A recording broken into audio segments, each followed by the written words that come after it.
Hello everybody, this is Level Up Lani and welcome to the next episode of Our Life, Beginnings and Always. We've done a little upgrade on our main character Lani Gem. She looks very different from the first story. I was just thinking that as the story goes along, everybody is naturally growing up. So naturally everybody's going to grow up and look a little bit more different, and I went and made it look like this based on what I think she would grow up into as she's maturing and going through the stages of life. Without further ado, we're going to click on the done button. I hope you guys enjoy this next episode and let's see what is open and in store for us. So again, we're back at this option. We can choose if we want to keep it the same or if you want to change it. At the moment I still feel like I want to keep it the same, just for my own personal reasons. I don't really want to change it right now. We might change it later to Crush if it's appropriate, but right now I'm still going to keep them both the same. Choose the customized cove yourself or let his prior experience determine it. That is very interesting. Why not? Let's go through it. Let's see what we got in store here. Yeah, because he's growing up as well as like everybody else in this game, so I'm not surprised about that. You know, what I'll do is I'm going to do the changes quickly offline and then I'll return with Cove's new finished result. So this is my result of just quickly changing Cove when it comes to his appearance. So we're going to click done on this section. And it's continued to the next part of the story. August ended, September began. It was time to go back to school. Lizzie groaned and complained the entire first week. She hated going to classes. Still, there were interesting things to do that couldn't be done anywhere else. You weren't sure how Cove felt about it. He was enrolled that year.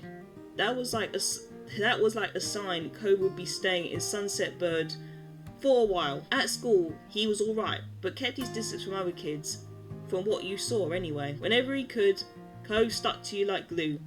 He didn't even mind much what you did to pass the time, as long as it was together. That year, the divorce of Cove's parents was finalised. You overheard your parents talking about it, saying Cove's dad got full custody. At first, you worried what that meant bad news, but that made Mr. Holden cry. It had made Mr. Holden cry, apparently. Then you found out it meant Cove would keep living with his dad. He would only stay with his mum a few weeks of the year. Sounds about right. Cove cried too. For different reasons, you thought. It seemed like Cove and his dad might move again, but Mr. Holden decided to stay after all. Mum asked him about it once. He had said he didn't want to uproot Cove's life a second time. So he does care. Mr. Holden tried to get Cove to like Sunset Bird more. He kept encouraging his son to go out and see the place. Sometimes Mr. Holden volunteered you to spend time with Cove. He seemed very confident that it was an effective strategy. Cove never talked to anyone about what happened with his parents and withdrew whenever it was brought up. It was hard for him, yet nobody knew how to help. Eventually, Cove stopped crying on his own. You couldn't understand what had changed. Still, you worried about him. You could tell he wasn't completely happy. Maybe one day he could say out loud what he felt inside. After that, it felt like things had gone back to normal. Except what was normal didn't stay the same. Years passed and suddenly you were in middle school. You weren't a kid anymore. You were 13 years old. That officially made you a teen. Ah yes, our teenagehood. Even if your sister didn't agree. The toys and crayons that used to litter everywhere, every free space in your room, had been packed away somewhere, replaced by new hobbies. There were other changes too. Cove's cast got taken off. It was weird to see him without it initially. Underneath that pink plaster ended up being a long, thin scar that snaked across his forearm. Cove's chest puffed out in pride when someone drew attention to it. He also went through a major growth spurt. He was the tallest student in his class for 2 years in a row. Cove will probably hold that spot again next time. In class, people knew him for more than just being tall. He also stood out because of how well he did with his school stuff overall. Over the years, he began opening up more too.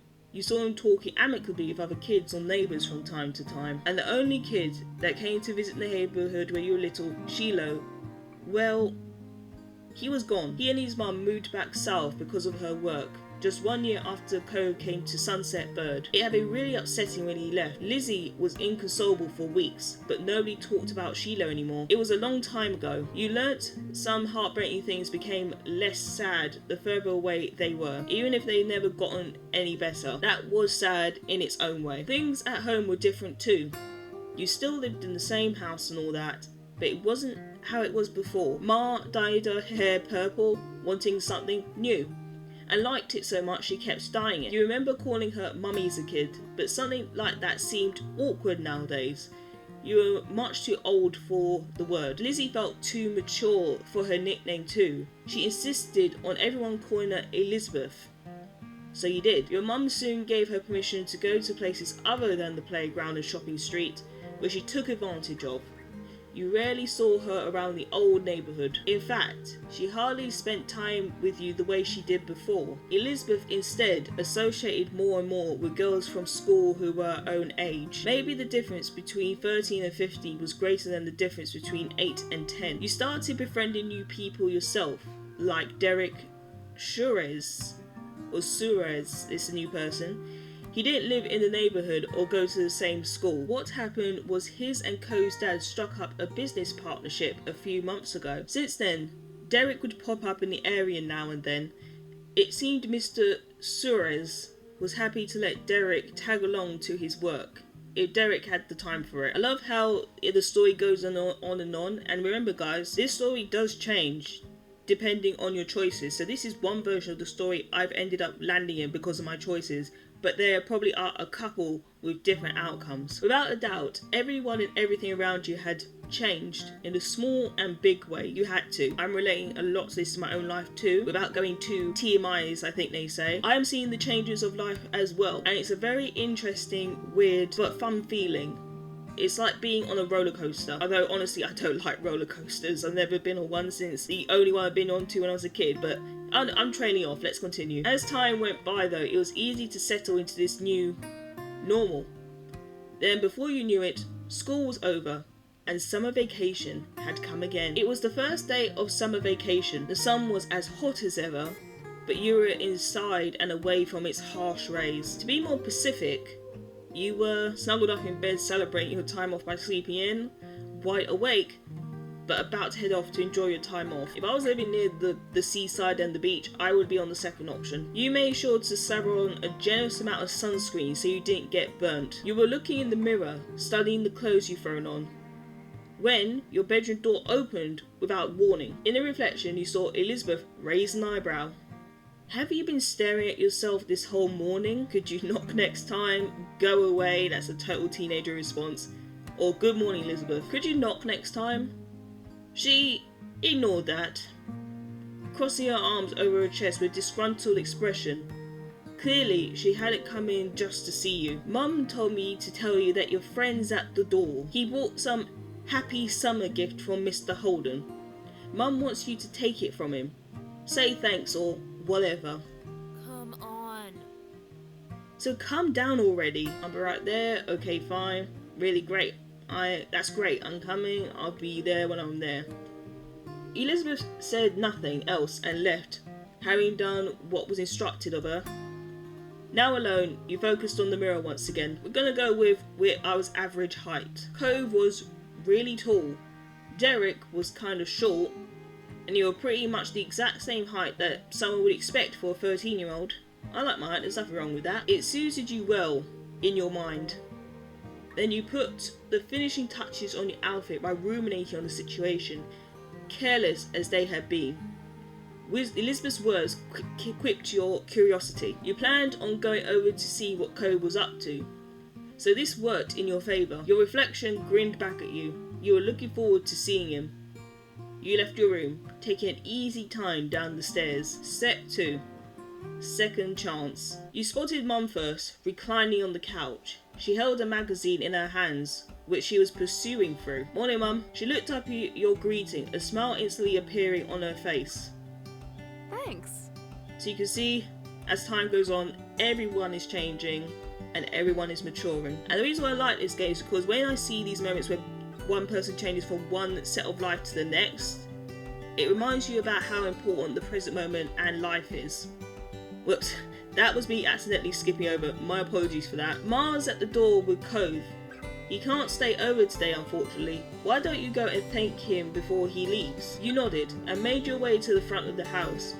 Just as she said, Ma was there making conversation. She must have heard you because she looked over her shoulder. Oh? Look who finally made it. Morning, sleepyhead. Ma reached forward and you knew she was about to pat you on the head. She was taller than average, so you were little in her eyes despite being a typical size for your own age. That type of small, affectionate exchange was nice. She placed the whole of her hand on top of your head for a second, before lifting it back up. You're the last one down today, you know that? Truer words that has been said. And then we got all these other great options. I'm going to choose that first option. Life isn't a race. Funny. I don't think that excuse will work if you're late for anyone other than your own mother though. With a small laugh, Ma stepped aside.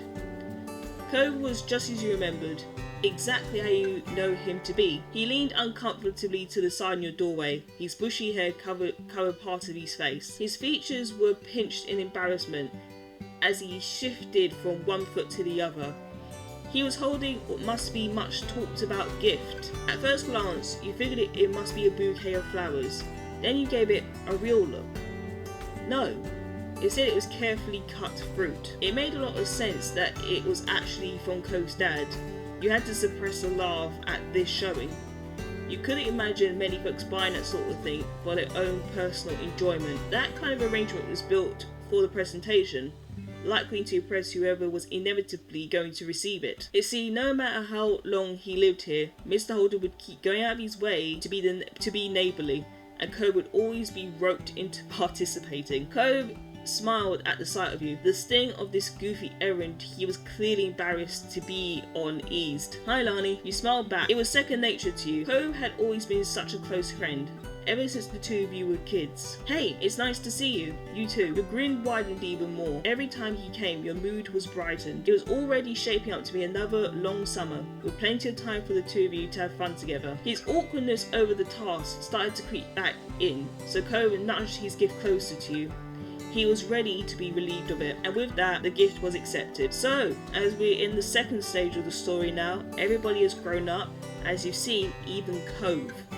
So what we're going to do is, guys, we're going to leave it here on a cliffhanger, and then we're going to begin in the next episode. I hope you guys have enjoyed it, and you're enjoying this beautiful visual novel story thus far. I definitely am. So if you like this video, you can give a like up, and to see more of this game content and go through the story with me, you can click on the subscribe button below. But for now, guys, I'm going to be off. Have a wonderful day, and I'll see you in the next one.